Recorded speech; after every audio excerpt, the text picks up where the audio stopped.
Bonjour et bienvenue à la 75e diffusion de 5e dimension. Les chercheurs ont découvert qu'il y avait une guerre des langues dans la plupart des régions du monde entre 1850 et 1950. Ils ont remarqué que la plupart des nations du monde se sont vues imposer de nouvelles langues par de nouveaux États-nations qui se sont formés au cours des 200 dernières années. Bon nombre de ces nouvelles langues ont été créées à partir d'anciennes langues. Les chercheurs pensent que de nouvelles langues ont pu être créées exprès afin de garder les peuples du monde à l'écart de leur véritable histoire et de leur vraie culture. Au fur et à mesure que le processus d'urbanisation s'est intensifié au cours des 150 dernières années, les gens sont allés vivre dans des zones urbaines contrôlées par l'État-nation.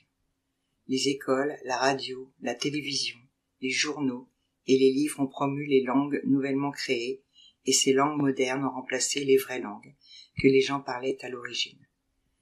Cela se voit très clairement aujourd'hui, par exemple, lorsque des migrants sud-américains partent vivre en Amérique après 30 à 50 ans. Beaucoup de leurs enfants ou petits-enfants ne parlent pas l'espagnol. De même pour les migrants originaires des pays arabes qui partent vivre en France après 30 à 50 ans, beaucoup de leurs enfants ou petits-enfants ne parlent pas l'arabe. La Russie est le plus grand pays du monde et aujourd'hui la langue russe moderne est parlée par des millions de personnes dans le monde. Ce que les gens ne savent pas, c'est que la langue russe moderne a été créée entre 1900 et 1930 et a ensuite été imposée au peuple par l'Union soviétique. L'alphabet a été changé et des milliers de nouveaux mots ont été ajoutés dans la langue. Les modifications étaient si importantes que beaucoup l'appelaient une langue différente. C'était une révolution linguistique totale. De nombreuses personnes en Russie à l'époque parlaient également d'autres langues et d'autres types de dialectes. Beaucoup de gens parlaient de vieux dialectes allemands ou de vieilles langues tatares. En raison du changement de langue, de nombreuses personnes ne pouvaient plus lire ou comprendre correctement la littérature ancienne. De nombreux chercheurs ont trouvé des similitudes entre l'ancien russe, les langues slaves, l'ancien allemand et d'autres langues régionales européennes. La Turquie est un pays important en Europe et en Asie et compte plus de 80 millions d'habitants. La langue qui y est parlée est le turc moderne. Mais les chercheurs ont découvert que la plupart des Turcs ne pouvaient même pas parler cette version moderne du turc il y a 100 ans. De nombreuses personnes en Turquie à cette époque parlaient des dialectes turcs et ces dialectes comprenaient des milliers de mots arabes et persans. Même l'écriture en Turquie était l'écriture arabe. De nombreuses personnes parlaient également de nombreuses autres langues à l'époque, comme le vieil albanais et d'autres langues de la vieille Europe. La République turque a changé tout cela dans les années 1920. De nombreux mots arabes ont été supprimés de la langue et de nombreux mots ont été empruntés au dialecte des tribus turques d'Asie centrale et d'autres à d'autres langues. Il y a plus de 5000 mots français dans la langue turque. Le changement a été si important que des milliers de mots ont été ajoutés et supprimés et le script d'écriture est passé de l'arabe à un script basé sur le latin. Les personnes qui ont laissé le changement se produire savaient exactement ce qu'elles faisaient. Ils savaient que de tels changements radicaux couperaient les gens de leurs racines historiques et culturelles. Aujourd'hui, les Turcs ne peuvent même plus lire les livres et les documents du passé.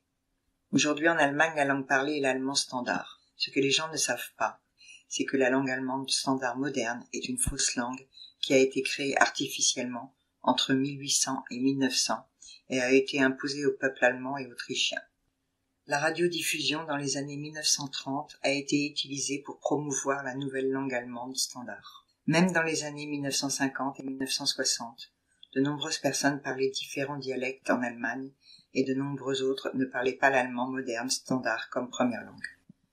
Dans les années 1930, il y avait plus de 100 dialectes ou langues différentes en Allemagne et dans les régions entourant l'Allemagne. La plupart de ces langues ou dialectes avaient beaucoup en commun entre eux et présentaient également de nombreuses différences. L'arrivée de l'allemand standard a contribué à améliorer la communication et la compréhension. Les pays d'Europe où un grand pourcentage de personnes parlent une langue germanique se trouvent principalement dans le nord et l'ouest de l'Europe. L'anglais, les langues scandinaves, à l'exception du finlandais, sont classées comme langue germanique.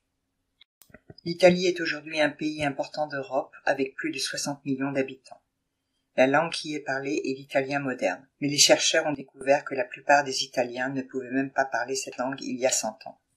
Même en 1950, moins de 20% des Italiens parlaient l'italien. Cela signifie que plus de 80% des Italiens en 1950 ne parlaient pas italien. Une question sérieuse est de savoir quelle langue parlait le peuple italien il y a 100 ans. Selon les historiens, la langue étrusque était parlée dans de nombreuses régions d'Italie, puis fut remplacée par le latin. Mais de nombreux chercheurs pensent maintenant que cette histoire est un mensonge et étudient les similitudes entre la langue étrusque et les langues slaves, arabes et germaniques. L'Espagne est un pays important en Europe et la langue espagnole est l'une des langues les plus parlées au monde. L'espagnol est parlé dans pratiquement toute l'Amérique du Sud. Ce que les gens ne savent pas, c'est que la plupart des habitants de ces pays ne parlaient pas du tout l'espagnol il y a 100 ans, et que la langue espagnole a été imposée par la force aux habitants de bon nombre de ces pays au cours des 100 dernières années. On estime que 80% de la population espagnole ne parlait même pas l'espagnol moderne en 1930. Le gouvernement espagnol, dirigé par le général Franco, a interdit toutes les autres langues en Espagne et a imposé la langue espagnole. Les langues et dialectes régionaux comprenaient le catalan, valencien, le galicien, le basque et l'andalou arabe.